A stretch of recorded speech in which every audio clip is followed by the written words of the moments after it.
What's going on? What's going on? You got the almighty DJ CJ Flash back with a brand new live episode of I Remember That Song.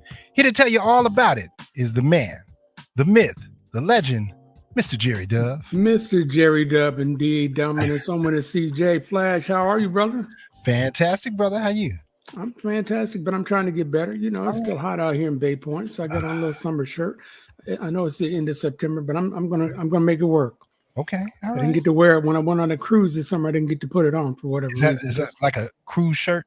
It is, because you're supposed to wear it without a t-shirt, and so I didn't want to do that on the cruise, and I don't want to do it on the show either. Yeah, I just do it around the house, you know, for me and the wife. You know, we're live right now, right? Yes, we are. Okay, my bad. Never mind. Never mind. So look, man, it's good to see you again. It's a Tuesday. It's a 7:05 Pacific. That means it's time for IRTS Live. We are back here every Tuesday. Me and my friends sit around, talk about music and what it means to us. As this man said, I'm Jerry Dub, and that's CJ Flash. And here comes the rest of the team. There's Big Russ. There's D Minor. And there is Ryan Nicole. What's up, everybody? What up? What's going on? Jerry, either we didn't get the memo that we were still wearing summer colors, or you didn't get the memo that we were all rocking black. Oh, you know what? I didn't get that memo. Y'all don't live out here where I live. So if you lived out here where I live, you'd be wearing summer colors. Yeah. Trust me. This is not San Francisco weather out here. I know me and D Minor over here in the cold. Huh, okay. All right. Yeah, the fog rolled into San Francisco about 3 o'clock. Right. That's right. It came in around 3 o'clock. It was like, woohoo. Yeah. I miss those days when I was working out there. I used to love that, man, because I prefer to wear layers. And when I would be taking BART and coming back from BART, you know, going into the East Bay like I do, and everybody looking at me, why's this guy got on a coat or turtleneck? Middle of July. So I work in the city. So you got the Lenny Kravitz blanket thing, blanket shawl. I'm trying to shove it in my briefcase so people don't see I'm carrying it, but it's different out there, man. So, but we are all what here. What color is that? This is a nice. I don't recognize that from the Crayola 64. It's autumn sunrise.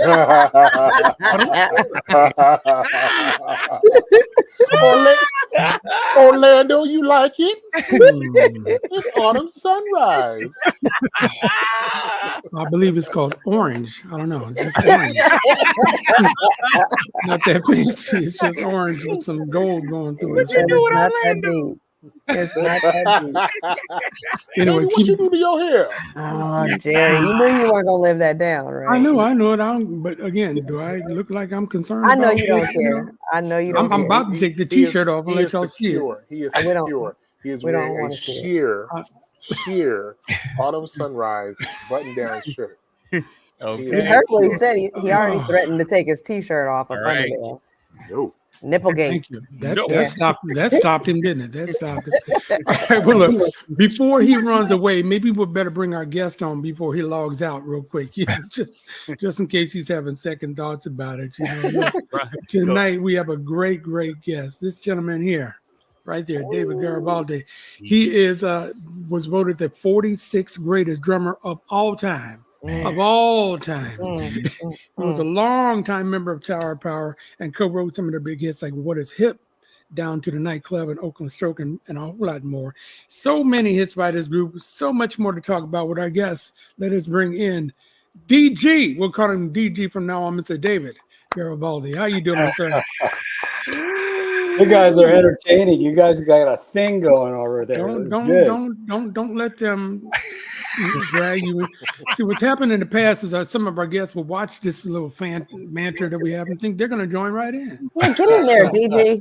Don't get no digs in on me, please. He's already with us. He's wearing black. He's already with us. I got the memo. He's on the dark side. All right, Jerry. So you know what I'm talking about, though. You live out in Livermore, so you know what I'm talking about, right? Yeah. We don't have the fog out here. No. At no time of the year, right? That's true. Sometimes wintertime. You get a little of that Tule fog out in the winter? Yeah, we get that valley fog and stuff. Yeah. It snows in Livermore. So, well, sometimes close to Mount Diablo it can, and the hills around the city. Yeah, sure. Okay. We can do that. All right. All right. So, we're already talking about the weather and we just starting the show. That's not a good sign. So let's stop talking about the weather and start talking about you, my man. So look, we really appreciate you being here. I want to shout out Tony Lindsay, who has once again put up a name that we should contact. And you said thank you. And here, let me tell y'all folks, I contacted DG about a month and a half ago. And texted him in the daytime. He hit me back later on that day, said, hey, I'm at the airport. We're about to go to Italy. We'll be back in about a month. Hit me back and I will do it. And I hit him back and here he is. Wow. Man of his word. Could go to Italy and forget all about us, but he was right there. So I forgot about a lot of stuff when I was there, I'll tell you. Oh, I bet you did. You have a good time there, huh? Excellent, man. We stayed with our family. My wife's from there, so we stayed with her sister, and it's like home to us. And it's really cool. We went down to the south of Italy to the beach and all that, and we went where Italian people go, not the tourists from northern part of Europe. So it's really cool. Great. Do you speak Italian? Enough to get myself in trouble. I can say all the bad words. I can say shit and stuff like that. I think shit kind of works in any country, doesn't it? It does. It's a universal word. Yes. So where should we go in Italy that's non-tourist? Well, you go down to the south because everybody goes to the big cities, Florence and Rome and all those, Milano and all those places. But you go to the south, like we went to Abruzzo, and that's on the Adriatic. And it's beautiful down there. Really nice people. The food's fantastic.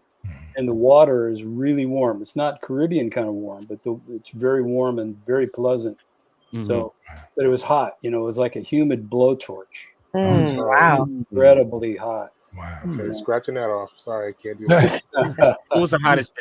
How hot did it get? We're back to the weather. Here we go. It was high 90s. High 90s. But high 90s humidity is crazy. But that's when you go in the water. That's when you go there and you get in that beautiful water and just enjoy yourself. It's great.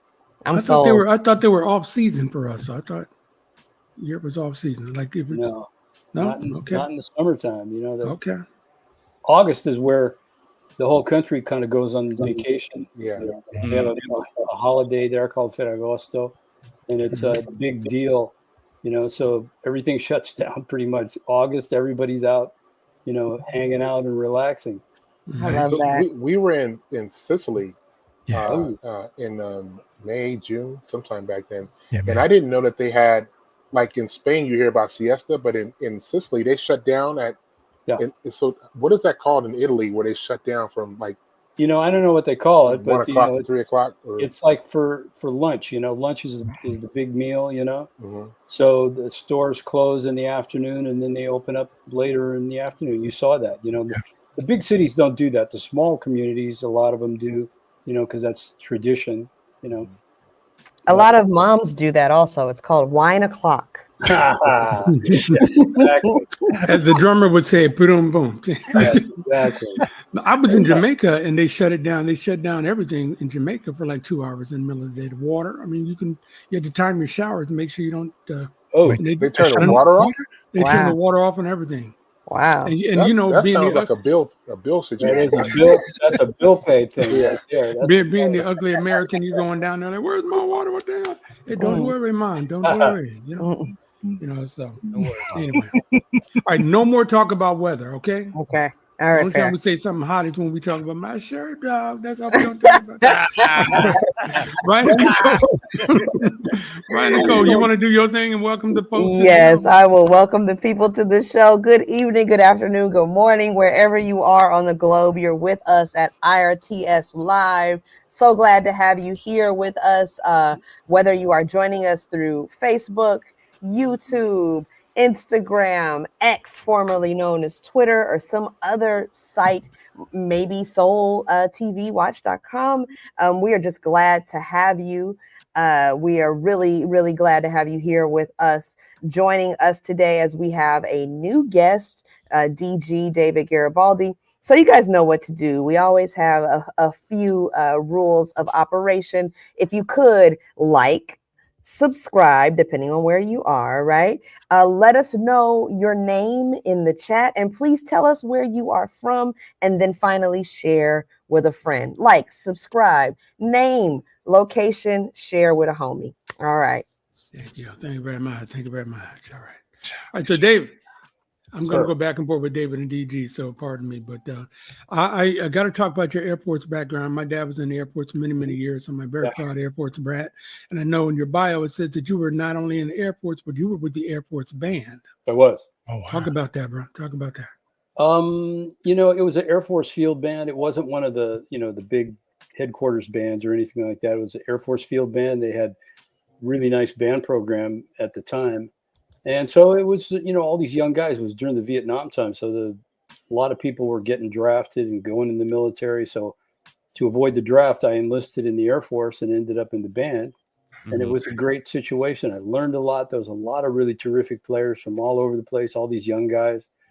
And then I got involved also in the local community. So I was playing out, with the local people that I was meeting. And it was a lot of fun. I really enjoyed myself, So you obviously had a music background before you joined the Air Force, obviously in high school and all like that? Yeah, I started playing when I was 10 years old. I started kind of when I was 8 I wanted to play trumpet, but when, you're in school band and the teacher comes around and he says, who wants to play these instruments? And so I said I wanted to play trumpet. And by the time they got to me, the trumpets were gone. So they gave me a freaking violin. And I'm going, no, we're not doing this. No, So yeah, right. So a couple of years later, I decided that for some reason I wanted to play drums. My parents listened to records at home, and I liked all the drum sounds and all that. So I started playing the drums and stayed with it. Now, did your parents get you a drum set, or did you like? No, I was in school band program, which was marching band and concert band and those kind of things. And learning basic things, and continued in high school and then started playing in bands, in school, on the outside. And I think when I was 15 years old was my first time playing a drum set. There was a kid sitting in the band room. He's playing all these beats and this stuff, and I'm going, wow, this is pretty cool. I'd never seen it up close before. And so he leaves the room, and I sat down and I started playing a little bit, and I could do some of the things that he was doing. I was shocked, So it just continued, there, and music has been a huge part of my life.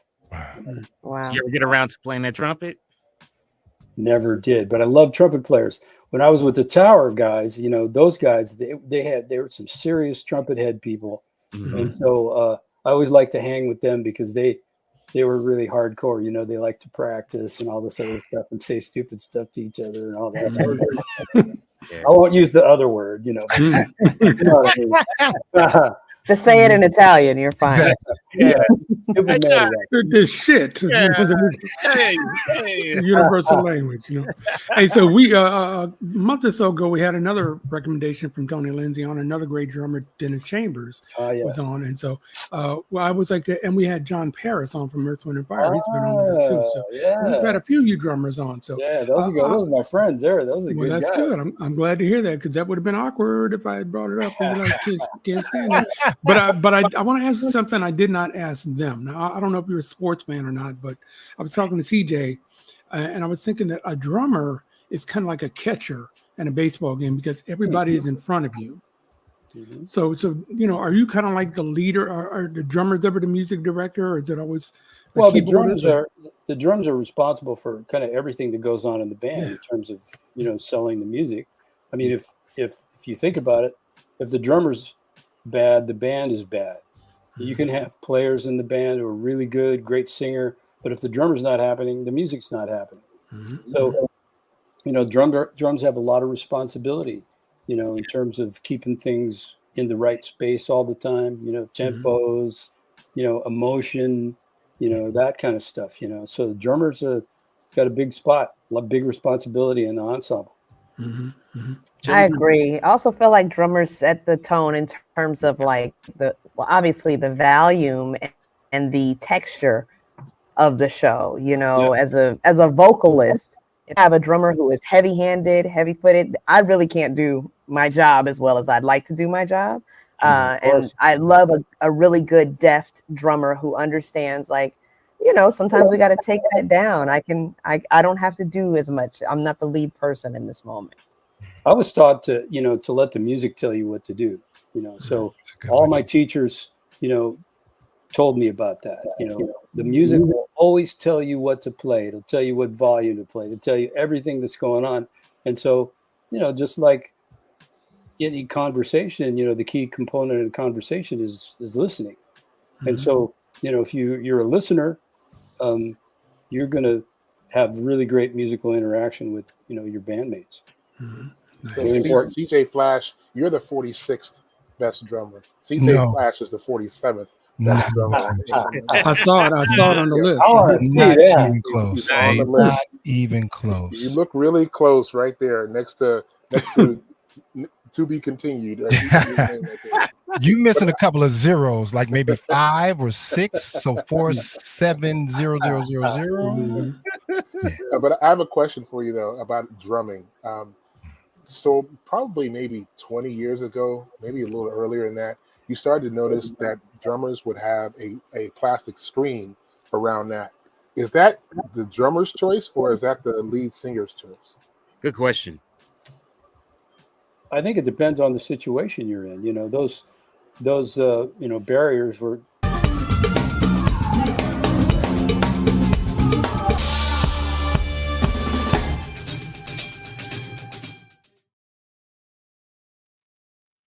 I tell you what, I love me some Tower Power, man. Whoa. I love me some Tower Power. Oh, Very fluid paradiddles. Very fluid. All right, so we all got thoughts on that. Let me get in here first.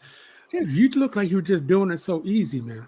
Just so easy. Because you always see these drummers that are all over the place, and you're just doing it like this, you know. And so, well, I mean, you know, I was taught, you know, to use economy of motion. You know, you know, you just keep things contained in a small space. It's like martial arts, you know, the 3-inch punch, that kind of thing, you know. So you just stay relaxed, listen, drive the bus. Yeah. Yeah, you definitely were doing. That was a little compilation of songs there with Tower Power. But what else, folks? Go ahead, jump in. Yeah, I what I got from that is just, man, you were definitely in control. You were controlling that environment, and I loved it. I mean, it was very relaxed, but the fact that you were able to switch and go right into the next song, man.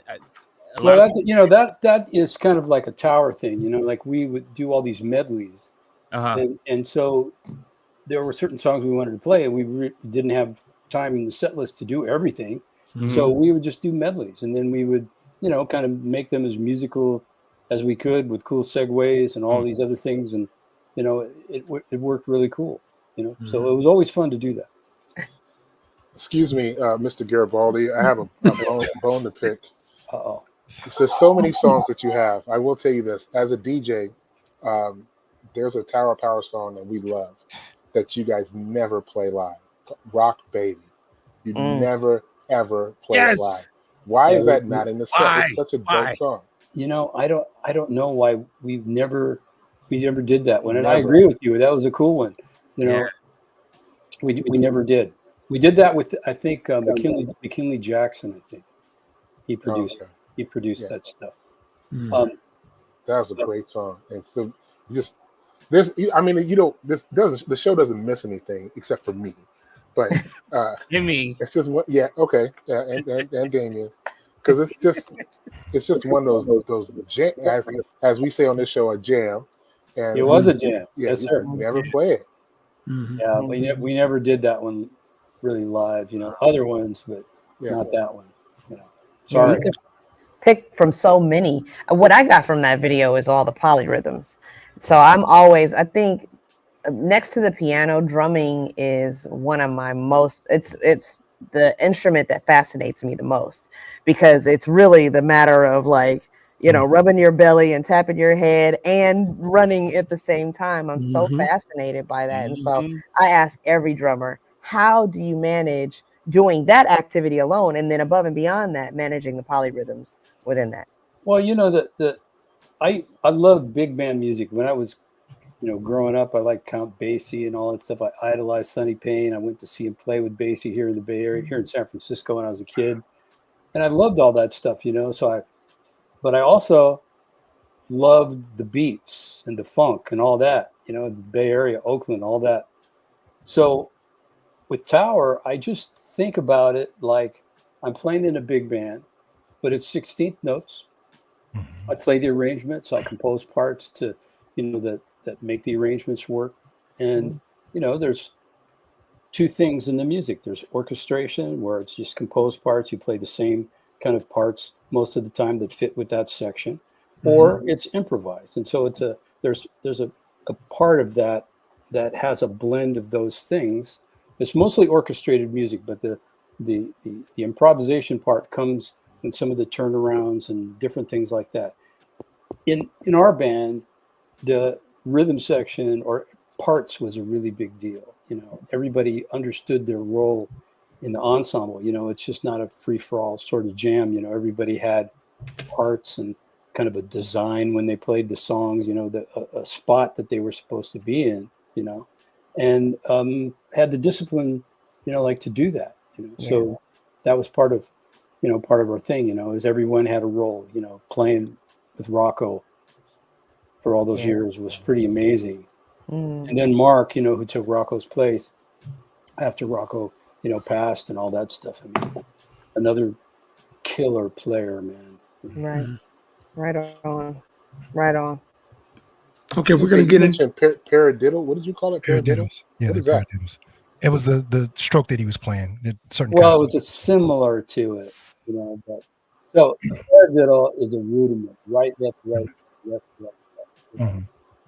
And so it was just variations of that, kind of like you kind of create a little thread, and then it's kind of improvised, but you stay in playing a part, and so you comfortable enough that you can improvise a little bit and still keep the flow going.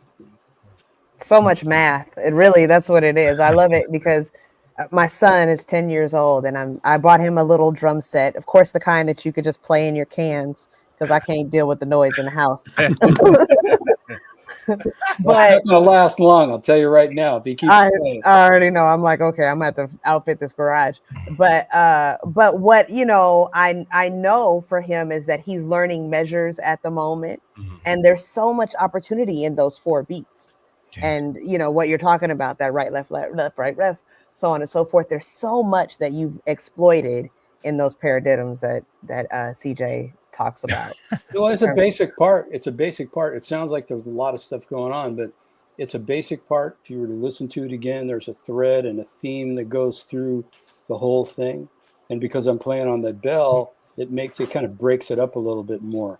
So it kind of gives it a little bit of Latin flavor, that kind of thing. But still, it's a thread.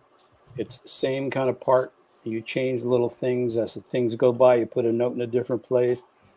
Maybe play this note softer, so it's this kind of flow thing that's happening, I love it. I read that you learned about a King Kong beat. Oh, the King Kong beat. The King Kong beat. Yeah, there was some of that in there. Yeah. Tell us what the King Kong beat is. Well, the King Kong beat, there was this band called Redbone. They were from Los Come and Angeles. get your love. Come and get your love. Right. Okay. But in the beginning, they had this song called The Prehistoric Rhythm with the King Kong Beat. And the prehistoric rhythm was this King Kong, that rhythm that I was playing on what you just heard. And so their drummer, I heard him do that. And I'm going, wait a minute. This is really great. So I just kind of took that idea and ran with it and sort of, just made up a bunch of things. I was kind of in the evolution of my playing anyway, where I wanted to do things like that. I was kind of looking for ways to kind of break my playing up a lot. So that's where I went, the King Kong beat. We're going to get to some more music in a minute, but I got one more question for you, maybe 2. Is there all the different things that you were talking about, the paradigms or whatever you guys were talking about, is there anything else? What is it? Diddle. Paradiddles? Come on, Jerry. Y'all just making it. You're just making that up. You're making it I'm not making it up. No, man. Paradiddle.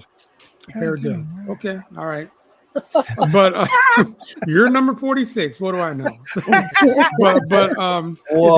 Is there any other thing that you can do to train yourself that, like Ryan was saying, to think with 4 different parts of your head? Is there anything else you can do to train your brain to be able to do that? Because it's got to be a gift. I mean, like. Well, Jerry's asking, can you walk and chew gum at the same time? I can do. What I'm asking, can you walk, chew gum, flip coins, and all at the same time? Well, you know, the drums. It's like, you know, it's a 4-way coordination. You know. Yeah. So there's all your limbs are involved and that kind of thing. Yeah. Did you have to work at actually doing all those kind of things, and then on top of that, singing? Right. I don't sing. You know, you don't want to hear me sing. You do not want to hear me sing. And so playing, you know, I just spent hours and hours and hours practicing. You know, I wanted to become a certain type of player. So that was my dream. You know, I wanted to become a certain kind of player. So I just sold out to that and, you know, worked at it. You know, when I was 17 years old, I kind of got this picture of this drummer that I wanted to be, but I couldn't do any of it.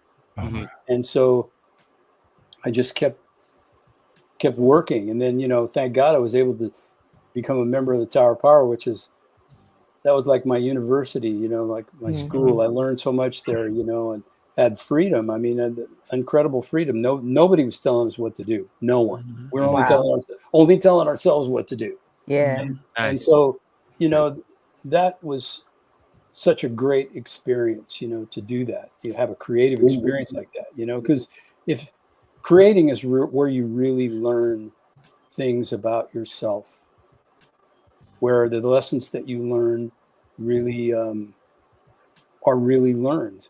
Right. You know, I agree. you create with them. You know. Just because you go to school, have a college degree, doesn't mean that you're going to be able to get a gig or anything like that. You have to have creative ways to put your life together, and so that you can work, especially if you're in the music thing. If you're, you know, an artist, you have to really know what you want to do and really be sold out to your vision for yourself. You know, I might always tell my students, you know, the first thing that we do when we work together, I say, well, what do you want to do? And when you tell me, think about it. What turns you on about this? Because that's the thing, that's your path right there, whatever that is. Hey, you're watching IRTS Live tonight. We're getting knowledge dropped on us like paradiddles, syncopation, all kinds of different things by our guest, Mr. David Garibaldi. We call him DG right here on the show because we old friends for 37 minutes. And the whole crew is here, and we're going to play some music that he's been a big part of for many, many years. Tower of Power. CJ Flash, are you ready to go? Always ready. Drop one on me there. Come on.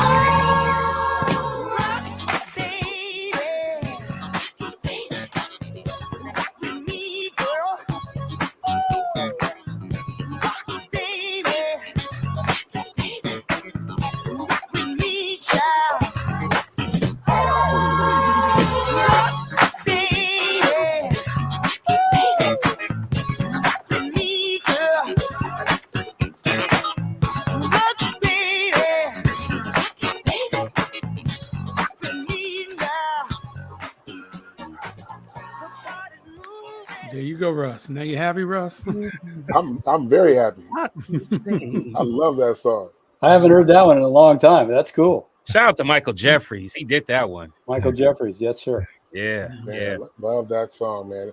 And it gets a great reaction when we play it. We play a lot of festivals and a lot of big concerts, and you know, to see people really vibing, like 12,000 people just vibing off of that song, it's very, very gratifying. That's pretty good. Yeah, it's a very cool song. Except when you go to a Tower of Power show, then you don't hear it. Yeah. Russ and I, Russ and I, we just come out with a sad face and even the horns can't even get us up. Yeah, we just leave the show, get in our car, and put in a cassette, listen to it in the car. Holding a lighter up in our car, This is rough. Jerry, help me, man. This is rough. I know. They're leaning on welcome, you, DJ. Welcome to my world, DJ. Welcome to my world. At least you Yeah, didn't wear it's an orange see-through shirt, so you're doing good. Hey. And now the heat is off of you. That's not going to be me. You don't have to worry about. Jerry got that one. So. Thank you very much. Thank you very much. Thank you very much. Hey, Rick Alexander said to tell you hello. My man. Rick Alexander. Whoa. That is Rick. My man. Let's talk about some other folks that are in the chat with us here. The Funky Cosmic Girls. She likes soul with a capital S. We're going to get to a lot of different songs in a little bit. Kim Batiste is with us every Tuesday. That's our girl there, along with Gina Emerson, who's here with us every Tuesday. Jeff Sanders is here with us. Tracy Lawrence is here. These are all the regular folks that are with us every week. We got a whole bunch more of you out there. Cool. Like Ryan said earlier, drop your name, drop your city, and let us know that you're watching and enjoying the show with DG and Tower Power. CJ Flash. Yes. You're up again, sir.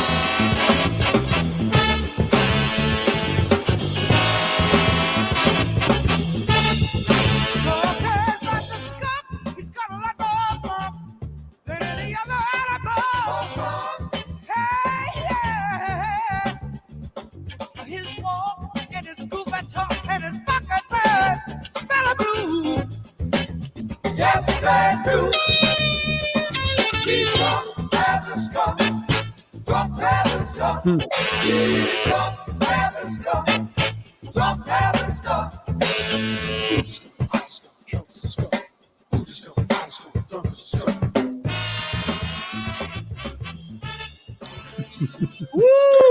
I don't know when I heard that one the last time. CJ talked to him because CJ insisted he was going to play that one for you. Go ahead, talk to him, Flash. I really wanted to start the show off with that, but you guys got to talking about Rock Baby, and so that was more apropos. But that song and that song off of that East Bay Grease album, that's a record. I didn't steal many of my father's records, but I stole this one. I became a DJ partly because he would not let me touch any of his records, but I caught him slipping one day. I got this album, and Gene Amon's album, and a JB's album, Past the 80s. But this album was it, and that was my pick off of that album. That was our first recording. Yeah. Really? Okay. So I joined the band July 23rd, 1970. Wow. And they had this record deal. I joined the band got in the band because the producer didn't like the drummer. The drummer was Emilio's brother, Jack. Yeah. And so he made him change the drummer. And they had won a battle of the bands at the Fillmore. Fillmore used to have these Tuesday night things called Sounds of the City. And the Tower won a record deal on San Francisco Records, Bill Graham's label. And that was the first recording. So I joined in July. We started recording immediately, September, I think. And then November, it was out. I mean, when does that happen, these things? So it was, immediate. We were like a jam band, in those days. That was that's what we were doing. Yeah, but you guys, anything yet. You had clearly nailed so much of your universe, though, in terms of the sound, in terms of the approach to the music, in terms of the aesthetic of like your artwork, like coming straight out the gate. You guys had an identity that was distinctive. Well, when I went to hear them for the first time, they were like 18 years old, and it was at the Keystone Corner in San Francisco, over there on Vallejo Street. Keystone Corner, wow. Keystone Corner. And so when I went in to hear them, they were doing like original songs, and really obscure cover songs, and they were doing all this thing. They were arranging them in their own way. They already had their own kind of vibe going on. They had these two singers, Rufus Miller and Rick Stevens, but they wouldn't sing together. So they would sing different songs, but the band was killing. I mean, even then, they're 18 years old. They're just young dudes, and had an identity already. Wow. And Nice. you were only like 18 or 19 too, but I was 23. I had just gotten out 23. of I just gotten out of the military. Okay. And Okay. I met those guys. I was playing in Oakland at this place called the On Broadway down there at Jack London yeah. Square. Mhm. Yeah. And we used to play there, Monday and Tuesday nights. Third and Broadway. And all kind of people used to come and sit in and all this. And so that's where a couple of tower guys came in and said, "Hey, we're looking for a drummer. Would you want to come in and check us out?" So that's how I met those guys. Nice. Wow. So even Milio's brother didn't have clout because of his brother being the leader, and he gets relieved of his duty. Well, that was a really difficult thing for him to do. He says he did that. He wouldn't have to worry about doing it with anybody else, because it was his brother, Right. Yeah. But they didn't want to stand in the way of the band's success. Jack was pretty cool. That's the Mimi's brother. He was pretty cool about that, and he went on to have a successful career, and doing other things, and still played music and all that, But so when I met those guys, Mike Clark, who was the original drummer, or with Herbie's band, not the original drummer, but in the Headhunters. Yeah, that's right. I met him right after I got out of the military. He's one of the first guys I met, and this is even before we had our gigs, and we were subbing for this drummer in that club. Mm. And those guys came in on a night that I was playing. And so it went like that, Wow. Kismet. I love All it. right, dumb question. All right, so you're 23. You're coming out of the Air Force band. You really only been playing drums about 7 or 8 years. So did you always want to play like R&B, like soul, like funk music? Was that always in your? Well, when I got out of high Paradiddle? school. I'm going to use it all night long. It's all night Yeah. long. folks. Call me Perry. Paradigm. Call me Perry. That's good. So Sorry. what are we talking about? Okay, so I got out of high school. Right after I got out of high school, I was playing in a local band here. And the guy said, have you ever seen James Brown? Yeah. And James Brown at the time, this is like mid-60s, 65, 66. He was in town here. He was in the area all the time, played the Cow Palace, San Jose Civic Auditorium, Oakland Auditorium. I mean, he was like playing all the big venues on the radio all the time. Mm-hmm. And so he was playing in San Jose. So we went down there to see the show. Mm-hmm. We go in the afternoon and we go open the front door and it's open. We walk in, San Jose Civic Auditorium, and they're rehearsing. The James Brown band is having a rehearsal. Mm-hmm. So me and my old buddies, we walk up to the stage. Wow. And they didn't say anything to us. They let us stay there and hang out and watch them. And I'd never, ever seen anything like that in my life. It was the same band that was on Live at the Apollo. Wow. You're familiar with that great recording, So Of course. it was those same guys, and man, they just killed me. I mean, right then I knew that was the kind of music that I wanted to play, and I didn't know how that was going to happen, but that's what I wanted to do. That was my path right there. Wow. I wanted to be like that. Yeah. Well, James' longtime drummer Clyde Stubblefield, Mhm. Yes, the sir. legendary Clyde, Good man. he said you're his favorite drummer. That's what I read. So Well, how about he's that? very kind. If you're ever listening to I Got the Feeling, Yeah. Mhm. that's 1968. Mm. 1968. Mhm. And the vocabulary that he uses in this song is like guys are still trying to play that way today. Mhm. I mean, this brother was from the future. I'm not Mm. kidding. And he came and he brought something, incredible thing to us, some kind of alien visitation. I told him that. And so you listen to that recording and it's so amazing. And it's 1968. It sounds relevant. It sounds fresh today. It's just like you're listening to, to Elvin Jones or Max Roach or Tony Williams, guys like that, who made a really big impact in their music. Yeah. So this is like Clyde's footprint is all over contemporary music today. Him and Jabba, the two drummers that played together with James, especially Clyde, because he invented lots of great stuff that we all still use. That whole concept of beats. The first one I think was Cold Sweat, the one that was at 1967, something like that. I was in the military. I'm sitting in the base cafeteria, and they had a jukebox in there in the days when there were jukeboxes, and this comes on. I'm stunned. Yeah. I just couldn't believe what I was hearing. This great, cool funk beat and all. I mean, it was just great, you know. And so, turned out, you know, Clyde. I eventually met him. We became friends, and even in his passing, I did an article and a transcription of that song for, I think it was Percussive Art Society magazine, one of those things. You know, as a tribute to him. But what a gentle man he was, just a cool guy, you know, and what a player, man. Wow. It's beautiful. Well, he loved you, so that's got to be great. That's a great compliment right there, man. So let's hear some more of that music, CJ Flash.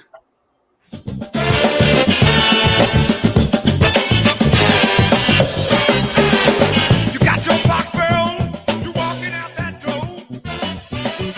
Said you won't be around to see me no more. They'll be preaching that you put that hurt on me. But on the real side, we shall see. Talk that trash down there. That's just all right with me. Every game of jive and bang.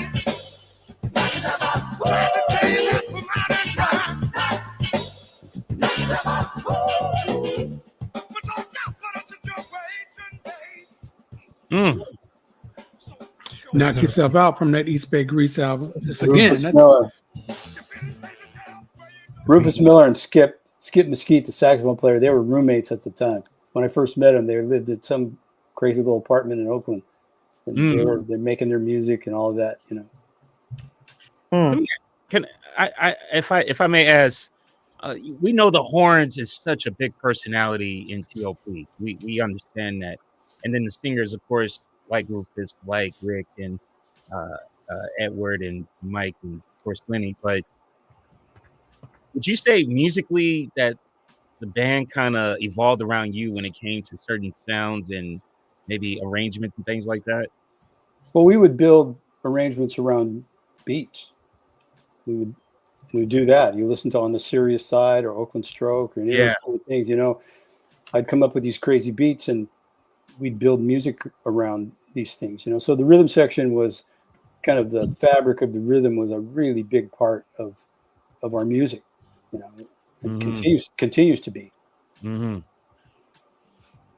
Well, at what point did you feel like, because you talk about, you know, wanting to achieve a certain goal of being a certain kind of drummer, at what point did you feel like you arrived at that moment? Because everything I hear from you is sublime and so definitive, but I'm just curious, when did you feel like, oh yeah, okay, I'm in the pocket now, I'm that guy?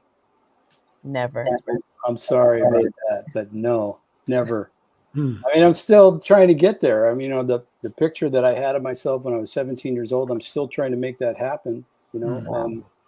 So, I mean, there's so much to learn. I mean, there's so many great players out there. There's so much great music. There's so much art left in the tank, you know, to create, you know. I don't think, I mean, if you think you've arrived, then your shit is old. I'm going to tell you right now. That's right. Okay, nice. That's good knowledge. Good knowledge. CJ Flash, keep it going. Keep it going. I got one for you.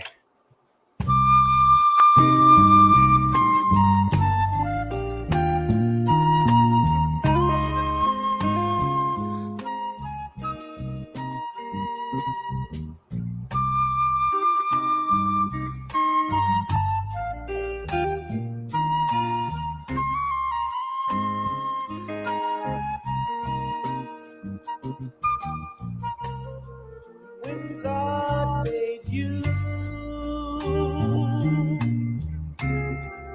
He had a lot to do. In a day or two,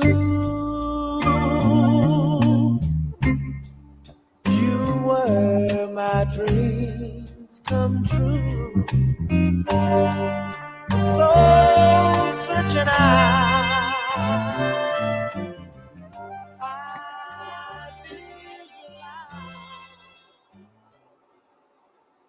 Rick Stevens. Yeah. I don't recall any other song from Tower of Power with a flute in it. Is that one of the few, or is that the only one? That's one of the few. I mean, at the time, that was kind of a big deal. Yeah. Yeah. Who that we talked to that was all about the flute? It was Michael Cooper from Confunction. Yeah. He learned it from the Daz Band. Brick. From Brick. From Brick. But the flute. And the flute was a big deal. Jimmy Brown's dad. Yeah, Jimmy Brown. Yeah. Jimmy Brown. Yeah, and they also were talking about what's the woman's name? Oh, she's fantastic. What's her name? Claudius? Yeah. Current? No. Back in the day. Oh. Oh my goodness. Bobby Humphries? Bobby Humphries. Bobby Humphries. Yeah. I'm thinking Bobby, but I didn't want to. No, I'm not going to say that. It's wrong. Bobby Humphries. Yeah. Yeah. Does it look to you like anybody cares about being wrong? Hello, my name is Jimmy. Who cares about being wrong? Just if it's not safe. You're in a safe place. That was a totally different sound for you guys, but it's a beautiful song. It's a legendary song. Yeah. That's one of your favorites. I know you got to play that whenever you guys did a show. So we would do that every. We would kind of like resurrect a lot of songs. We would do them for a while. There was a period where we had 4 different sets that we would rotate. And it was all really challenging music. We would make the music as challenging as we could, so we picked the songs where you really got to blow, and we had 4 sets like that. It was really fun, really great to do that. Did you ever pick a song that was random? You thought it was random, but as soon as you hit it, you just got this incredible reaction from the crowd. Like, why haven't we played this before? We used to get that for all kind of stuff. I mean, people, Tower fans. I mean, they're something, man. They're knowledgeable. They know what they're listening to. They like all of it. So. You trying to seed something over there, Russ? Yes, he is. That's trying to. I heard him. Still trying to get Rock Baby in there. Still trying to get Rock Baby. Either Rock Baby or I'll be at the back of the audience saying, "Freebird." Freebird. Now let me ask you this. Now I got family on the East Coast, Maryland. They don't know as much about Tower of Power as we do out here. Oof, they're missing out. So I know they're missing out, but are there pockets that you guys are better? I mean, I want to think that you're universal. There's like places in the United States where we would go that it was just like being at home. I mean, Connecticut, Hartford, Connecticut. I don't know what is with that place, man, but we would go there and it would be like being in San Francisco or Oakland. I mean, people would just come out and go crazy, And there was other places like that, where we would go and they were just the fans. They'd come out, they loved the band, and it was cool. Is there a place where you thought they should have been more excited or enthusiastic and they were kind of not? New Hampshire. LA. Well, that's LA. Yeah, that's Too LA. Too cool. We'd be up there just doing it, and people in the audience, what's up, man? All that. Nah, they were stealing it. That's what they were doing. God bless you. I love you, LA. I love you, LA. But Interesting. All right, keep it going, Flash, because we want to get as many songs in as we can before we have to let this man go. So, because we don't want to hear from the folks that say you didn't play this, you didn't play that. So keep it going.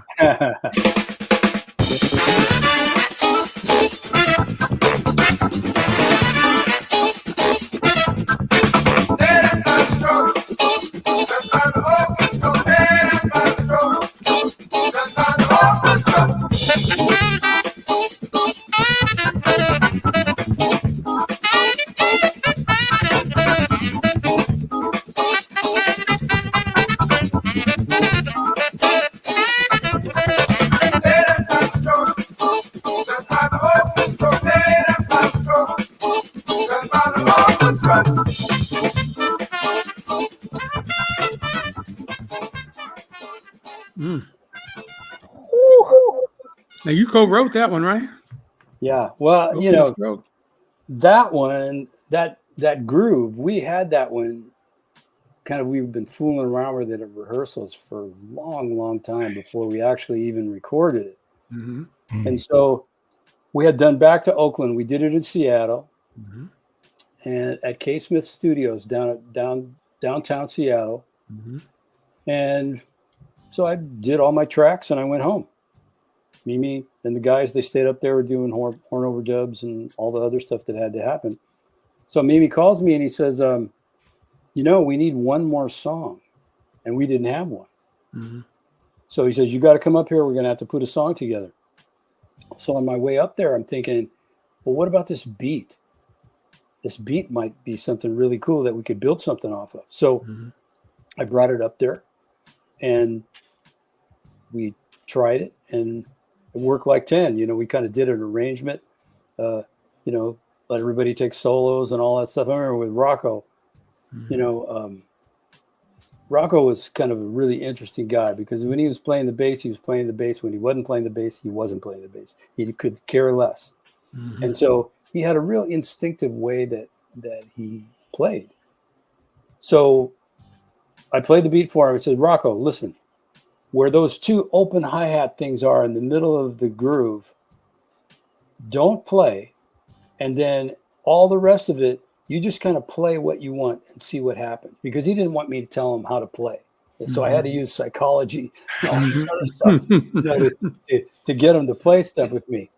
And so he did it. And that's kind of how that ended up. And then, of course, Lenny Pickett and Chester and all that, Man, that's so definitive. So first of all, I'm imagining you playing. And I know that you play, the economy of movement, as you said, but that song is such cardio. Like it just feels like a workout. Were you drenched with sweat when that song is over?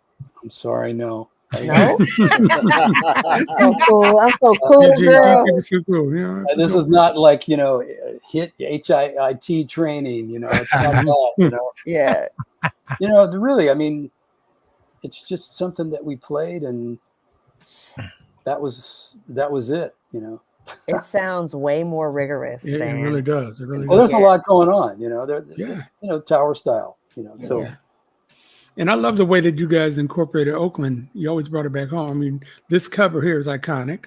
It's iconic. This shirt I'm wearing is my I don't have a Tower of Power shirt, so this is my ode to that out to Back to Oakland. Nice. There you go. Nice. Yeah, that billboard, that was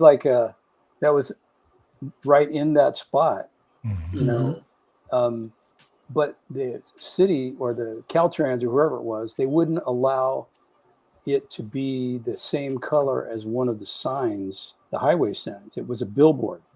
So it had to be a different color so people wouldn't get confused and all this other stuff. I don't know why, but it was right there in that same spot. That's where the billboard was. That's funny. Because you don't want people to use the album cover as directions. I used the Tower of Power album and I somehow it was a real rented outdoor media billboard that they rented and put that image on there. And they also had it on at Tower Bay in Columbus. They also had it there. The huge was the 8x8 they had there too. It was so cool. Whose idea was that? That was a great idea. Bruce Steinberg. He passed away, but he did all our covers, album covers, and I mean he took so many pictures of all the great San Francisco bands. He was kind of like a music photographer in San Francisco, capturing all kind of stuff. All the big events, Rolling Stones, everybody. All the huge events, Bill Graham stuff. Michael Zagaris mentions him in his book. Another local but globally known rock photographer. He mentions Bruce. Yeah. Yeah, Bruce was a cool dude.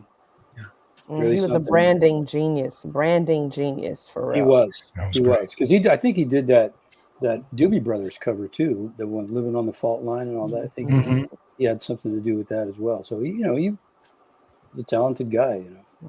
Okay, let me go back and look at this East Bay Grease, because if you take a real good close look, that's the roadways all over the bay. You have to take a good look at that. And then I'm going to go ahead. We're going to just jump ahead to this album cover because, again, talking about Oakland. Yeah. I'll The Raiders, you know. So much pride. Raiders. And then we're going to talk about this cover too, which I heard that you had a part of this one. You played a Oh, role in yeah. that one. Yeah. This is based on a drawing that you did. Is that right? Yeah, it was my friend did that drawing. They said Well, about all over the Google, it says you did it, man. No, What's going on? I didn't do it. I brought it to the band, but I didn't do it. Oh, nice. Never mind. Okay. No, I read about 3 different places that David Garibaldi was. No, that's probably a stupid AI thing that said all that crazy stuff. Yeah. Well, what is this supposed to mean? It's the guy's holding a chicken leg. He took a bite out of it with a lightning bolt behind it. What's going on here? Power. You see it. It's like Red's Tower of Power, man. Yeah. Power. But a chicken leg? You can't hear Jimmy Jerry. The chicken leg is something. The chicken leg is something. The fried chicken is funky. Okay. Chicken is funky. Yeah. We'll go with that. We'll go with that. Sure. That works for me. All right, let's shout out some of the people that are watching us here tonight. I see Robert Vernon is out there. Becca Boo. I haven't seen that name before. Where you watching us from, girl? Roy Lamella. Robert Vernon is watching us. Gina Champion is up in Seattle. Sean King is watching. What's up, Sean? He's down in Florida. And Rufus Keaton is former member of the foundation. He's out in Turlock watching us with DG, David Garibaldi from Tower of Power. Keep that music going, Flash. I had to compete in the country jungle. In the jungle. Had to get scratched, stab some back in the jungle. In the jungle.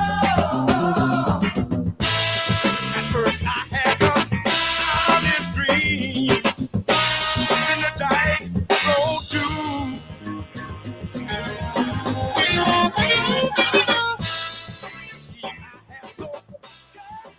Haven't heard that one in a while either. What is that? I don't know. I've ever heard that one. What's that? Back on the What is streets. that? Back on the streets. Back I don't on know the that streets. one. Back on the streets again. When I was a kid, I used to think that Tom Jones was in Tower of Power because I can hear that. He would mimic everything that Rick was doing, and it sounded like, okay, he must be in the band, you know. Definitely not. He couldn't hang. Well, Tom probably could have. Tom Jones is bad. You dude, think he man. would? I mean, he's a cold man, but I don't He had know. a couple of funky joints. Yeah, He's a real Tom got a hood back. Yeah. He really does. He had tours with him. I mean, he was Did he? Okay. It's possible. See, super person and great singer. Well done. I know my mama and half my aunties loved him some Tom Jones. I that. know. It's true. I know. All my aunties are definitely mad at that comment I just made, but I'm just saying. I don't see Tom in the Power of Power. I just don't see him. No. I agree with you. Yeah, he did.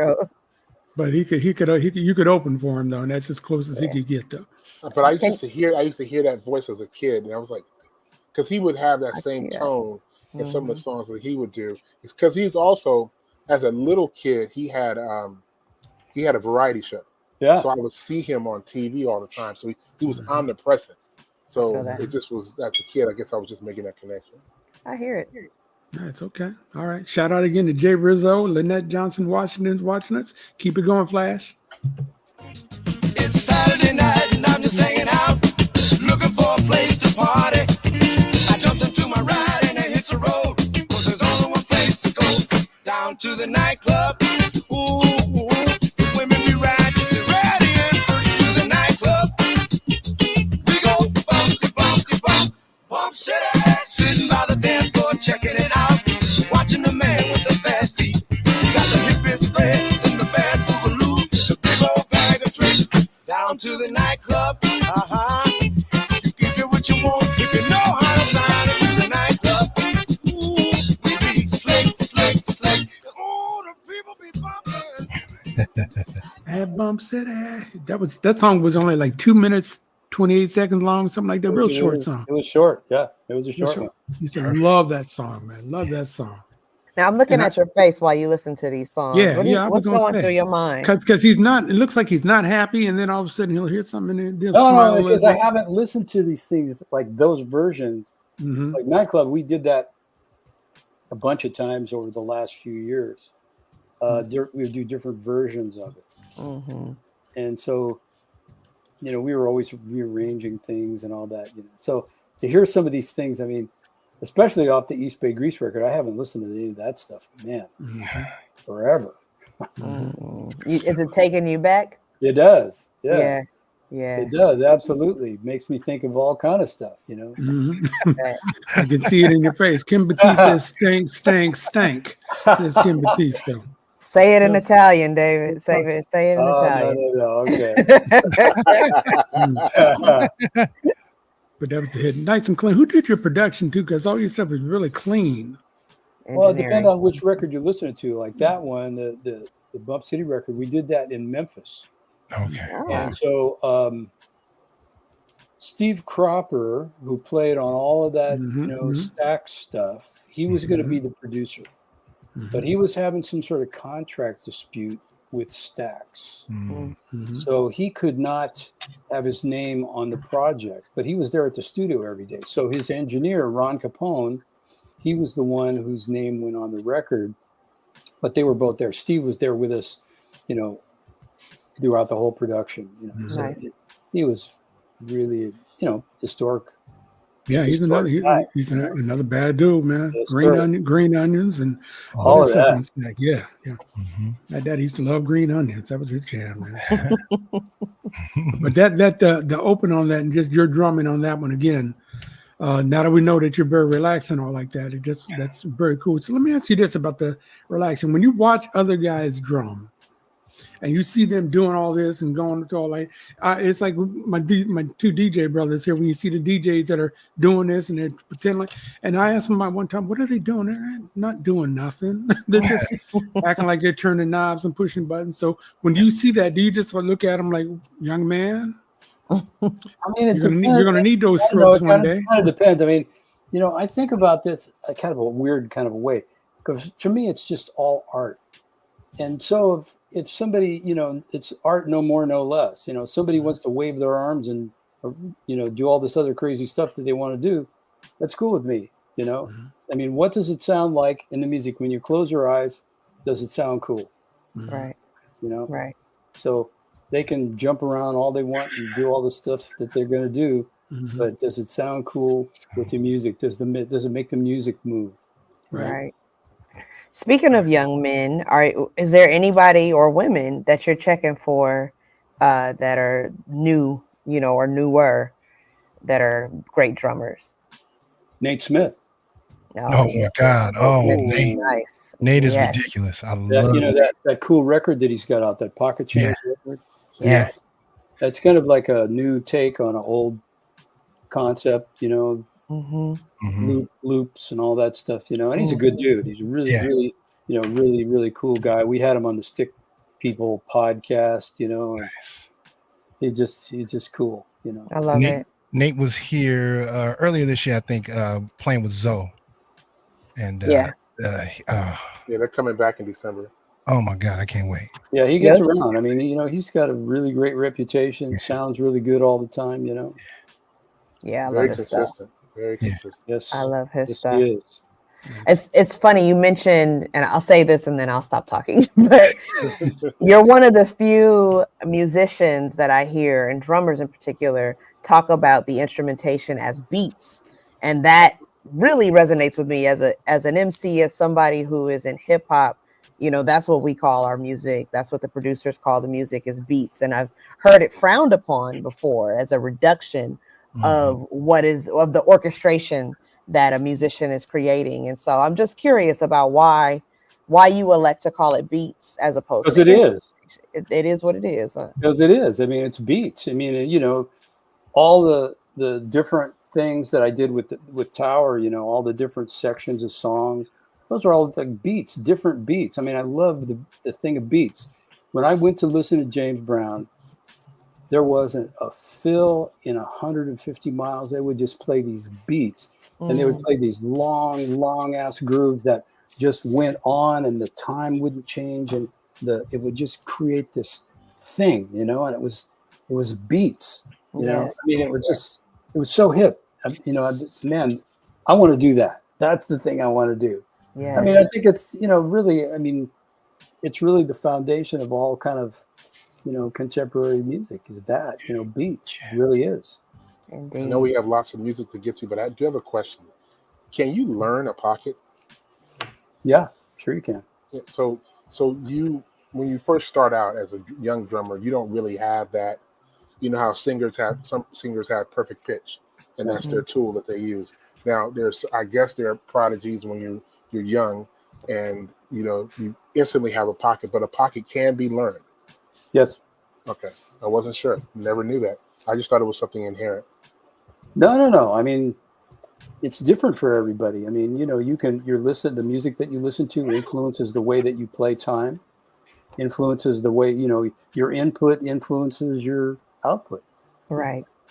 And so, and it depends on what you like, what you listen to, my frame of reference was all those James Brown guys. I love all that stuff, Bernard Purdy, Zig with the meters, I loved all that. Zig. Greg with, Sly, And so, they had a way that they played the time that I thought was really, really cool, and it really made the band, it propelled the music that they were in. And so I wanted that, I wanted to have that sort of vibe in what I was doing. And it's learned. It's a learned thing. You can learn that for sure. Because there's some, believe it or not, I shouldn't say this to you because I'm sure you know, but heavy metal drummers, a lot of heavy metal drummers learned how to play by mimicking what the samples they heard on hip hop. I believe that. Yeah, sure. Yeah, it's so weird because they're playing with the triple speed kick, and I don't know the real term for it. It just sounds. It's Pandingo. Never mind, Jerry. Never mind. Did he say Pandingo? Did he say Pandingo? He did say Pandingo. Mute him right now. I'm running the board here. Pandingo. Well, Russell was searching for the word. I'm trying to be a team player. I wasn't searching for that word. That was I said I'm sorry. I was wrong. I don't know what it's called when it's speed metal. I don't Oh man, that's hilarious. But I know one thing. I know it's not Pandingo. Okay. You don't know that. I don't even know what that is. All right, let me ask you this now. Dispel another rumor for us, if you would, because you said the time inadvertently. Did you have anything to do with the syncopation of 7779311? Yeah, it's kind of legendary, Yeah. Yes. This Is that true? I did some programming for Roger Lynn, but that particular program, that was like somebody else was doing something there, and Jellybean told me, "Oh, it's you." Morris Day told me, "Oh, it's you. No, I don't think so, and I never really was comfortable with saying that it was me. Although it's stuff I would do, that's for sure, but it's what a cool program, man. It really is. Wow. That's there's so many rumors that it was a really slow track in like a default track in the Linn drum that Prince took it and sped it up, and then there's so many different rumors. I think there's a lot to that. Okay. All right. But it's difficult to get, really definitive answers. I would, with Jellybean, I'd say, Bean, come on, tell me what happened, man. No, man, you did it, Okay. I think the proof would be in the check. If they give you a check. I know this, that Prince was a huge Tower Power fan. Yeah. Okay. Because we would go to Minneapolis, we'd play in Minneapolis, and he would come to our shows, and he would sit with his little crew, and they'd sit there and they'd just dig the show. And I remember one time we played we used to do this outdoor gig in the summer at the Minneapolis Zoo. They have like an outdoor venue there. Nice. And I remember the first time that Prince came, he stood on the stage right behind one of the speakers, and he was a little dude, so nobody could see him pretty much. And so he's standing there, he's watching us, and he's like checking me out all night, just watching the rhythm section and kind of how we interacted and all that stuff. And, you know, afterward, he came up and introduced himself to me, and I'm going, holy shit, this is Prince wants to talk to me. You know? But it was so great. You know, it was just, it was an honor, you know, to have somebody like that dig your music, you know, somebody so influential and so creative, you know, in what he did. Did you go have pancakes later? We didn't have any pancakes. No Play pancakes. basketball? You play a little basketball? Or? We didn't play basketball. We had pancakes. Did you wear a shirt like this one? No, I wouldn't do that. If you wore that shirt, you'd have to cleanse yourself in the waters of Lake Minnetonka. I just set 'em up. That's what we do. I'm a team player. I'm the drummer of the show. I'm watching you all. Oh, that's funny. I hate to do this, y'all. I gotta run. This is such a phenomenal show, but I am. Yeah, I see all theater that going after on all. behind you. It's A lot like of they're activity. like run around trying to shut down the Yeah, theater behind they're you. sweeping up behind you. They really are. My feet are lifted. They're sweeping under my feet right now. So. Well, make sure that when you get in your car, you turn them back on, because we'll be talking just a few more minutes with Certainly DG and have a little bit more fun. So it's good to Yes, see you, Ryan. brother DG, thank you for coming to the show. It's Catch a you next time. pleasure to meet you, and you better get out of there before they sweep you out. I know. I'm going. All right. DG, I wanted to ask, you know, while touring with TOP, and was there ever a song that you knew, like when you guys had the set and everything, and was there a song that you knew, like, okay, we about to really have a good show here? Was there ever a song that really just struck that nerve? Yeah, there was. We used to, you know, a lot of the up-tempo stuff would be like that, but the stuff that had the most impact in the audience was the ballads. Willing to Learn, As Surely As I Stand Here, you know, that kind of stuff.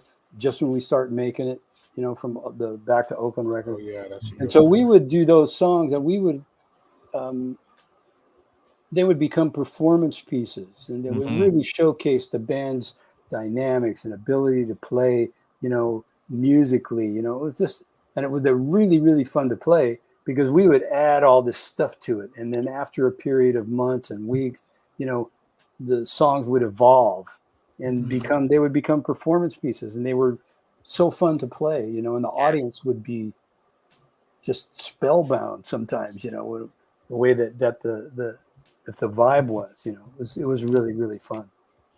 Now, I'm sorry, Mr. No, you go ahead, D. Now I have to step away for a minute, but I did want to ask another question, and as we had talked about earlier, as far as like how you were saying how a lot of the ideas kind of came about from the rhythm side of the band. I know you had stepped away for a bit, and Ronnie Beck had stepped in and did a couple of albums with you there. How was it seeing someone like him play DG stuff?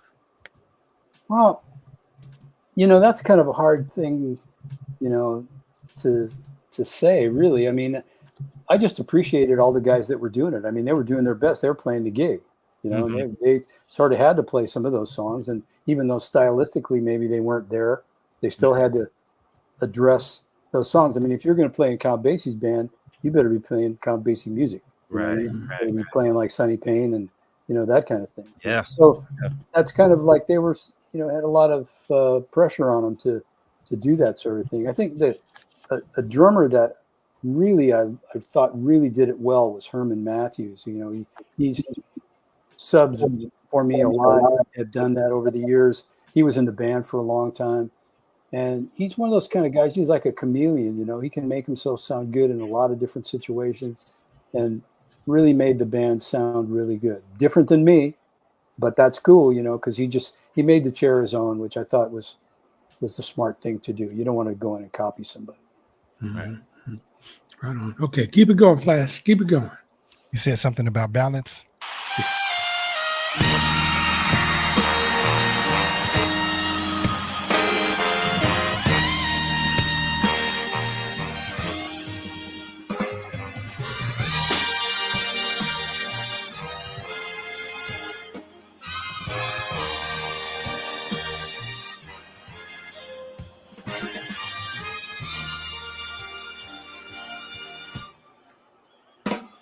Your you're still a young man, baby. Mm. Ooh, don't waste your time. You're still a young man, baby. Ooh, don't waste your time. Down on my knees. Oh, heart in hand. I was accused of being too young, but I'm not so young. Yeah, that's Hubert Tubbs. Hubert just passed away. Yeah. Mm. Just passed away, like just a few weeks ago. Oh, wow. Oh, Sorry. wow. Very sorry to hear that. That recording, that Live in Living Color, we did the In the Slot recording at the same time. Mm. So that one there we did on the weekends, and we go out and do gigs, and then the other one, In the Slot, we would do in the studio during the week. Okay, you recorded that one in Sacramento. That was Sacramento. Yeah. Yeah. That we were there doing gigs, and then there was also one El Cerrito, Cerritos, California. Yeah, Down I saw it. south, Cerritos. Yeah. Yeah. Interesting choice of places there. You must have knew you were going to have a good live. Was it the acoustics? I mean, how did you decide you're going to do a show in Sacramento as opposed to? I did not decide that. Honestly, I don't know how that happened. Turned out pretty good though. It did. It really did. Yeah, I'm really shocked you said that Los Angeles in that area is one of the cities that did not really connect with your live performance. Because when I just think about Los Angeles, I think about the Hispanic community and how they gravitated, because I know what I play and I know the reaction that I get. And it's just shocking that Southern California was not like one of those hotbed cities for you. Well, when we would play the Hollywood Bowl, for instance, Mm-hmm. or the Greek Theater, I mean, the audiences were not crazy like they usually would get at our shows. You go, out east to Temecula, and people are dealing out there. They're just having a good time and getting loud and crazy and having fun.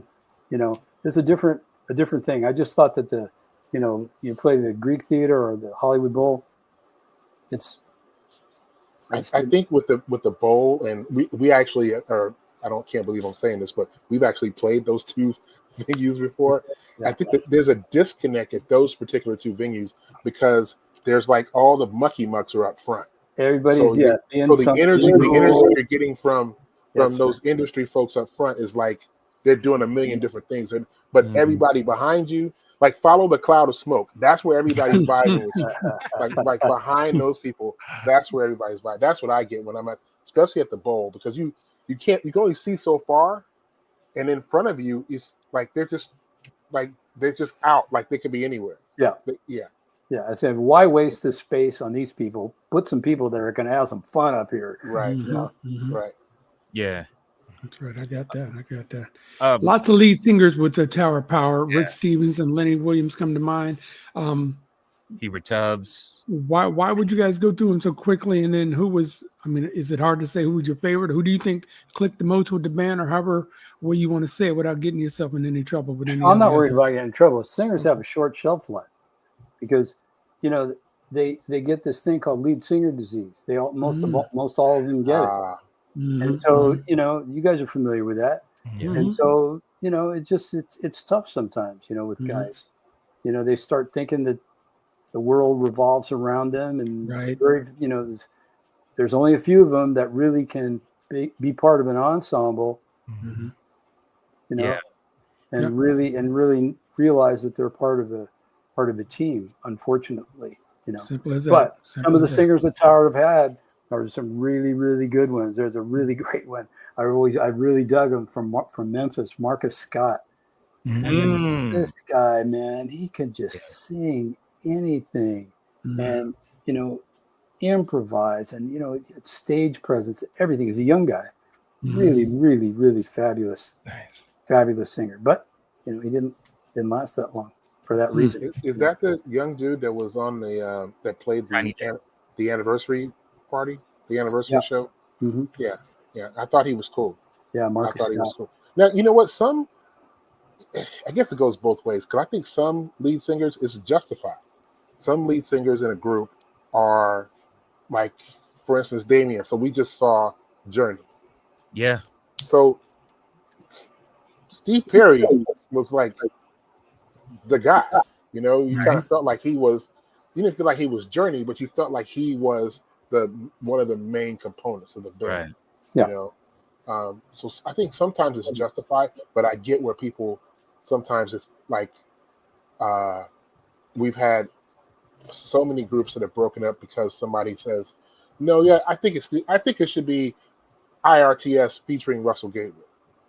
You know, yeah. No. I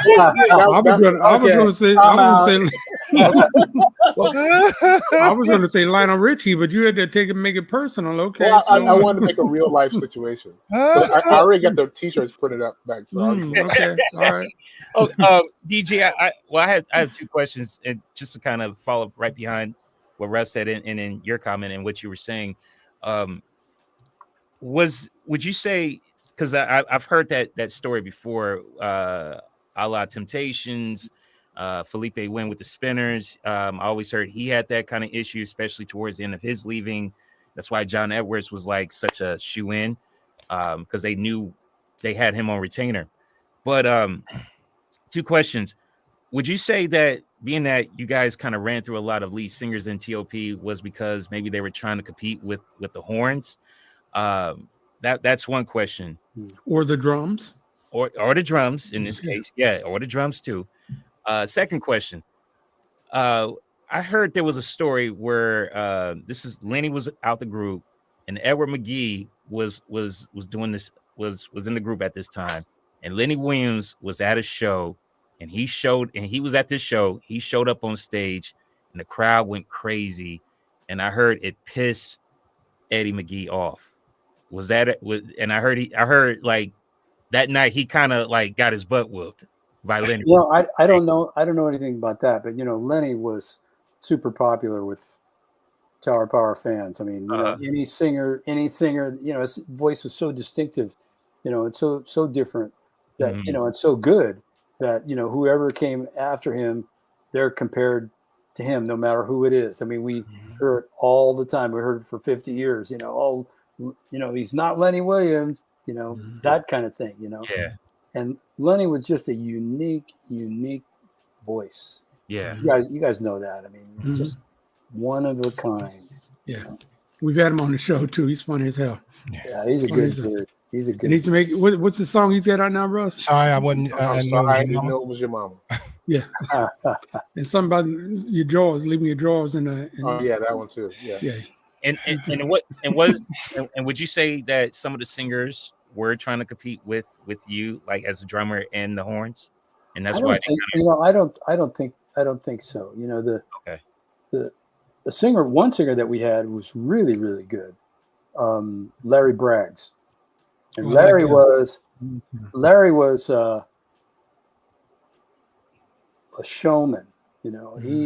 He could really entertain. He was really old school in the way that he could entertain and interact with the audiences. Loved him and stuff. But he, like the rest of them, he just got the diva thing going for a bit. We call him Mr. Diana Ross.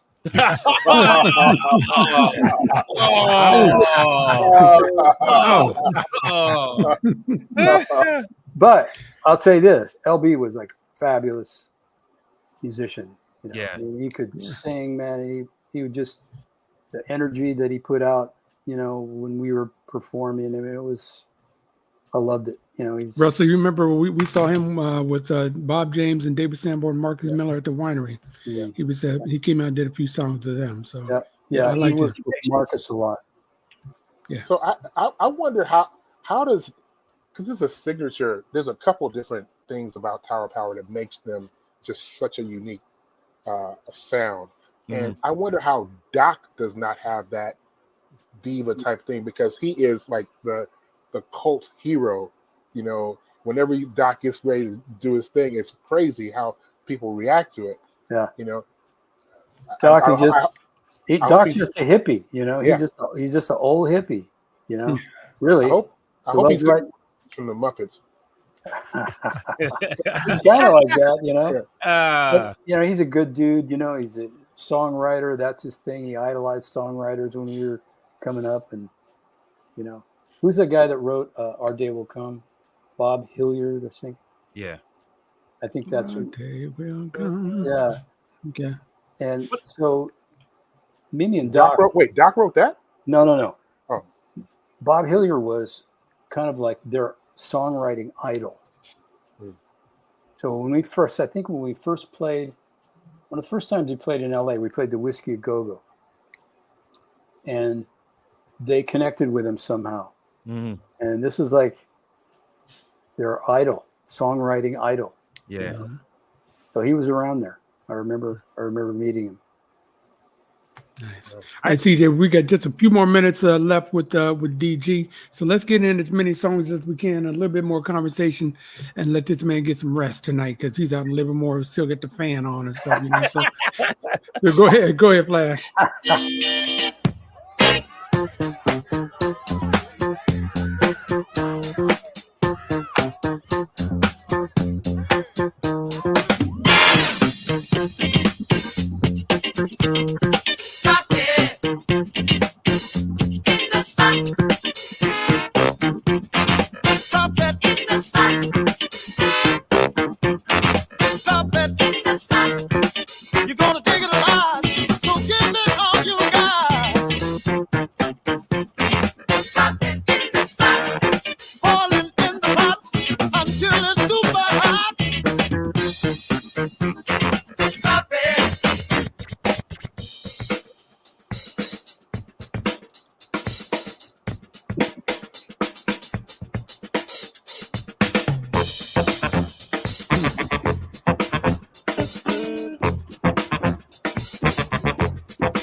Oh.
Bum, bum, bum, bum.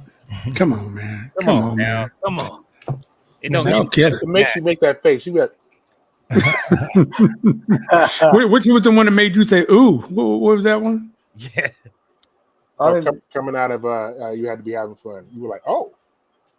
Was there only so much Only oil so in the much oil ground? in the ground. Yeah, Yeah, it made yeah. you say, ooh. I was thinking, having fun. I was thinking of Ronnie Beck. Oh, Ah, Okay, wow. Yeah. And that Yeah, last Let's in on song. Go ahead. I'm sorry. Yep. There's a really good one that we did on the soul side of town, or maybe it's on Step Up. It's called After Hours. It's an instrumental. all CJ, right. you got that one? I am going to find it in just a second. After hours. Don't tell nobody. I did. What did you like? What did you like about that one? Why was that one so cool? You just have to listen to it and see. It's kind of a surprise Tower of Power thing. Okay, well, our pressure's on you, CJ. You're gonna have to do something. Yeah. You know, ain't no pressure. Ain't no we got this. pressure. Well, let me know when you're ready. Then let me know when you're ready. It's like What I Michael did Jordan wanna- at the Garden.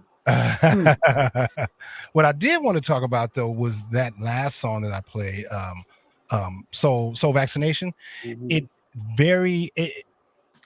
It has elements of what Fela started incorporating into his band in Nigeria.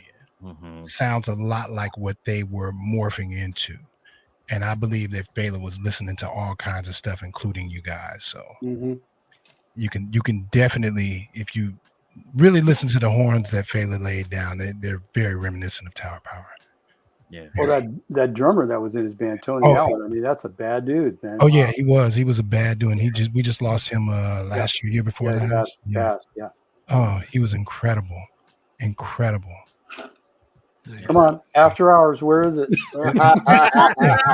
I'm talking here. I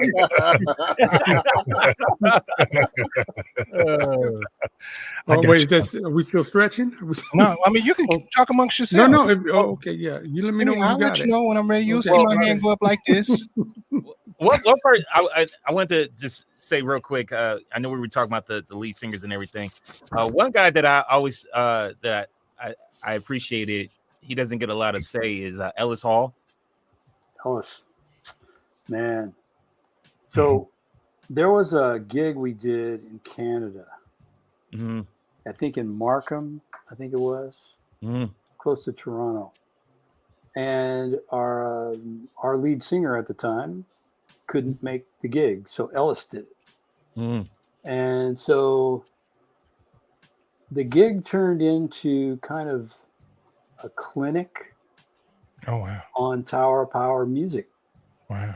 So we would do a song, and Emilio, he would talk about the song. He would talk about how it was written, the inspiration for it, who were the, this kind of like what was going on at the time, with the band, when the song was written, where we If I may recorded interrupt, it. Yeah. Sounds like he stole my show idea. What's he doing? Man? That sounds like IRTS Live. Wait a He minute. just didn't have the shirt on, man. Not everybody's able, man. Not everybody's able. Please continue. Okay, so oh man, I just ruined the whole vibe here. No, you didn't. No, I love it, bro. I love it, Bring bro. you in. I love it.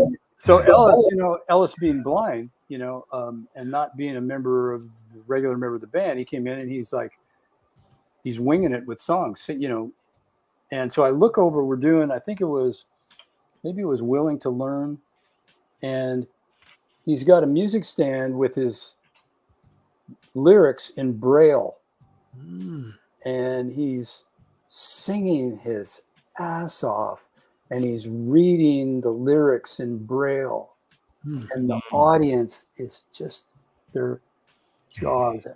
They couldn't believe what they were seeing. It was a moment in time. I mean, he sang so beautifully and so cool for the song, and then he's reading in Braille. It was a moment. Wow. Well, I got chills right here. Just thinking. Oh Yeah. man, Good one. Yeah. D-minor, good one. Yeah, I always loved Ellis Hall, and Ellis is beautiful. you kind of it was like you got two for the price of one with him because he played keys and he could sing. He could do a lot of things. He could play a lot of instruments and stuff. I did a gig at the NAMM show one year for the Yamaha drum night, groove night they call it, and Ellis came and sang. Oh wow, It was great, man. must have been something. Mm. Yeah. Wow. All right, Flash, did you raise your hand? Of course I did. All right, You let's didn't go. see it, but I did because I just didn't show you. Let's hear After Hours.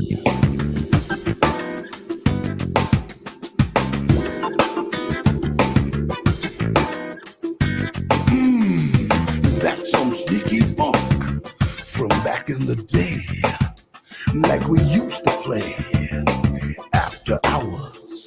Oh yeah.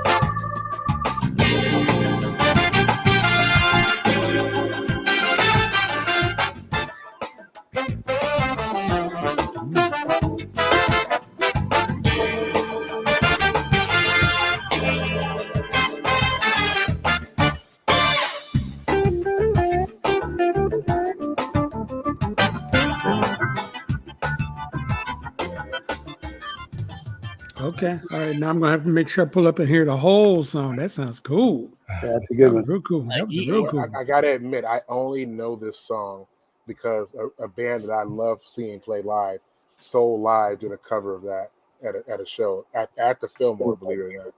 And that's the only reason, because I get confused when the timing is not basic 4/4. I get confused, and after like it picks up. Like, what is that? I got to figure out what that is. But they did a really good job of Eric Krasno on guitar, and it was. Oh, I would love to hear that. That's a cool band anyway. I love those guys. Yeah, they're phenomenal. We gotta get them on the show too. They're crazy. Yeah. Hold on, I'm typing and talking at the same time. Here we go. We just got a couple more minutes, a few more minutes with DG here, man. So we got two songs I was just sending to Flash that he's got to play for us. So I know you mentioned a podcast earlier. Let's sell some stuff here. You got podcasts, you got books, you got all kinds of things going on. Oh, yeah. So you're teaching and all that kind of Yeah, stuff. I do all that stuff, write books and, drum books. Been doing that for a long, long time, I love doing it. It's fun, and the podcast is real cool. The Stick People. Mm-hmm. So the Stick People is guys that grew up here. They came up here in the Bay Area. Mm-hmm. Greg Rico, Mike Clark, Lenny White, and Michael Shreve. Lenny White is from the Bay Area? No, he lived out here. He's from New York. Okay. And so he came out here to play with Pete Escovedo and Azteca. Oh, really? Yeah. Wow. And so when I first heard him, he was playing at the Keystone Corner with Chick Corea, with him and Stanley. Mm-hmm. Him and Stanley Clark was a Chick Corea trio. And that's where I first heard him play. And then he came out here to work. And it turned out that he liked everybody. He liked what we were doing and, fit right in. So we all became really, really great friends. We'd go to each other's gigs and hang out and all this other stuff. Then when the pandemic happened, I think Mike Clark suggested that why don't we just get together and talk? So we liked it so much, we did it for 3 days a week for the whole pandemic, and it became a podcast. So today we just released a Ron Carter episode. Ooh. What? You should hear that. What? It's pretty awesome. Ooh. Oh. Okay, tell us the name of it again, and where can we find out? Where are all your podcasts? It's called The Stick People. The Stick People. You can hear that wherever you listen to your podcast. Stick People. That's it. 4 drummers. Is it 3 Well, drummers? Mike Clark, Uh-huh. Gregory It's Greg live, Rico. Uh-huh. Michael Shreve, Lenny You. White, and me. Okay, five Stick People. Nice. Stick People. Nice. That's so cool. It's a great How long- podcast. We've done all kind of really cool people. We've been doing it for a while now. Wow. And so Ron Carter's the latest one. And we did, it was a really good one we did with Jack DeJohnette that was really fantastic. Jack. Wow. So how do you feel, or what are some of your favorite drummers? I don't want to ask you that. That's too simple, but I'll tell you right now. who's that? I'll tell you right now, Dennis. Dennis Chambers. Yeah. Yeah. Dennis was I really know cool. Dennis. I know Dennis for years. Yeah. And we became really fast friends he was playing with John Scofield, and I was playing with a band called Wishful Thinking in L.A. And so we did a gig together at where was it? A theater down in Hollywood. And so I was familiar with John Scofield because when the Blue Matter recording was out, Gary Granger on bass and all that. And so I go to sound check, and they're finishing their sound check, and of course they're blowing up the auditorium. And so I stand right behind Dennis. I'm watching him play, and as soon as they finished, I went up to introduce myself to him. Say, well, I want to know who he was. I introduced myself to him. I put my hand out to shake his hand, and he put the drumsticks in my hand. He says, "Play the Oakland Stroke, man." Yeah, we had him on. He was really cool, real laid back at first, and then once he got going, he was telling some great stories, man. Oh no, he's like really, he's the coolest of the cool. Yeah, he really is. We've been friends for a long, long time, and he's just a really, really good dude, all around. Nice. Okay, look, we only got a couple more minutes for real. Got to play one song. Let's do this. Let's go around the horn and say our goodbyes, and then Flash will play that last one, and we out. Okay, so go ahead, Russ. You can incorporate your question into your goodbye. Okay, so first of all, goodbye. And now the question is, which era were you playing with Boss Skaggs, and which era were you playing with Yellow Jackets? So the Boss Skaggs thing, that would be in the 70s. Trying to remember the exact years, but it was one of those breaks from Tower Power. I think it might have been after the first time that I left. I left 4 times, and so so it was I think it was one of the earlier times, Okay. So yeah, I could figure it out by the album you were playing, whatever album you're playing. And then the Yellow Jackets, that was a Star Trek movie. Oh. We did a soundtrack for the Star Trek movie. I do remember that. Okay. Yeah. Okay. Very cool. And you played with, and I'm just reading off the internet. It could be total bullshit. But you played with Buddy Rich's band? I did. Yeah. There's a cool video of me playing with him, a song called "Groovin' Hard."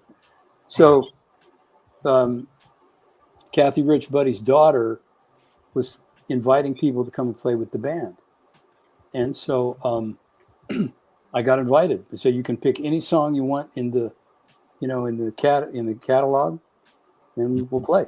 So they did it at the Power Station in New York, and it was an unbelievable experience. I'm writing all this stuff down. Did a live show too, with the band too. Oh, cool. At the Manhattan Center in New York City.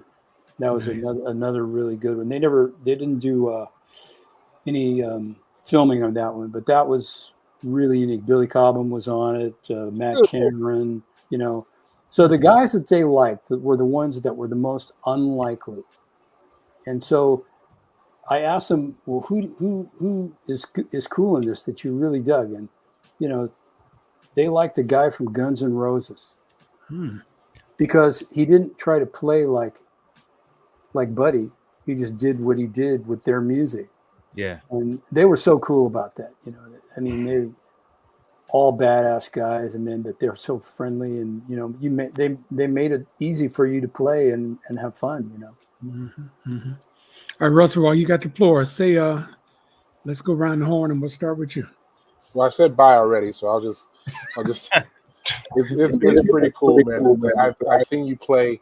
I haven't been hiding behind a speaker like Prince, but I've seen you play over the years, man. And it's always so I watch what you do, and it's so cool what you do, and it's understated yet so powerful. Man, I'm just happy to actually just share some time with you. That's my honor, brother. Yeah. It's a pleasure, man. All right, D Minor, you're up. Oh, I had to say, just being from the Bay Area, it's always an honor and a pleasure just to meet a hometown hero like yourself, DG. And oh man, this is such a pleasure. You're one of my favorite drummers. It's you. I'd say you, Zigaboo, Moselique, Jeff Porcaro, Danny Serafin, and Shaka Khan. You all are like in my my favorite. You say Shaka Khan. Okay. Yeah, Shaka plays drums. She plays drums, but she plays drums. But this is David Gerb. No, she's tough too now. Well, she can play. She can play, G-Dub. She ain't in the top 46. I know that. So, no offense. I wanted to come on the show, so I'll just deny it if she hears me say that. But no, but it's a play. I've seen, just seeing you, from afar, and now just having the opportunity with my people just to be able to meet you. It's just, I appreciate it, D. Thank you, man. Thank you very much. Honor meeting you, man. Thank you. All right, CJ Flash. I've gravitated to drummers since I can remember, growing up here in the Bay Area, and you've been one of them in person later, but more so on wax since the start of Tower Power. I thank you. You've given me more gems than you know. Really, you really have. Just you, by man. Listening. I appreciate it. Thank you so much. Yes. And I will close it all out by saying, again, thank you very much. And one more shout out to Tony Lindsay for giving me your information. Thank you so much for being a man of your word. And even after a month in Italy, coming back and remembering to do the show. I hope you've enjoyed it half as much. It's been great, man. Are you kidding? We've enjoyed it with you. So, this has been cool. So we're going to make sure that we listen to the Stick people, play After Hours. We're going to find Grooving Hard. I got all kind of notes from things that you've been saying. Stick people with Ron Carter. You got to check it out. He's a brilliant. We're going to sing you an orange shirt too. I'm going to send him this shirt. I'm going to send him this one, man. Because I'll probably never wear it again after this night. So I may as well just give it away. All right, so look, thank you guys for watching IRTS Live. We will be back next Tuesday at 7 o'clock with another show. Thank you for watching. If you really like what you see and you didn't get to catch the whole show, wait a couple of minutes. It will start all over again. Or you can go to our YouTube channel at IRTS Space Show. CJ, play my favorite all-time Tower Power song that was co-written by this man as we say goodnight. Go ahead, bro.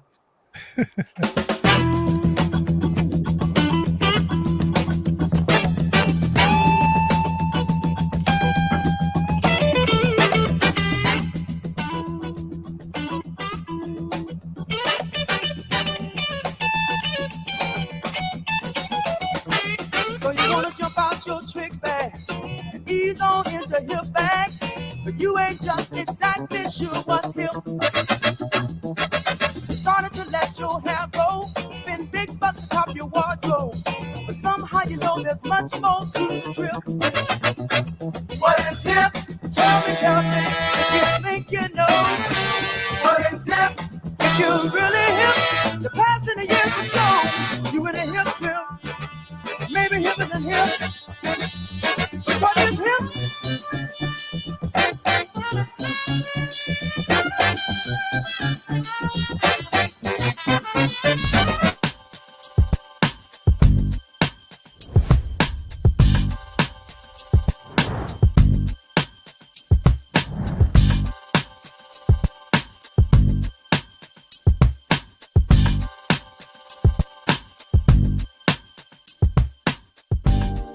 IRTS Live is brought to you by CDove HR Consulting Group, the human resources specialist, providing personalized service to building a better tomorrow. Enjoy the difference.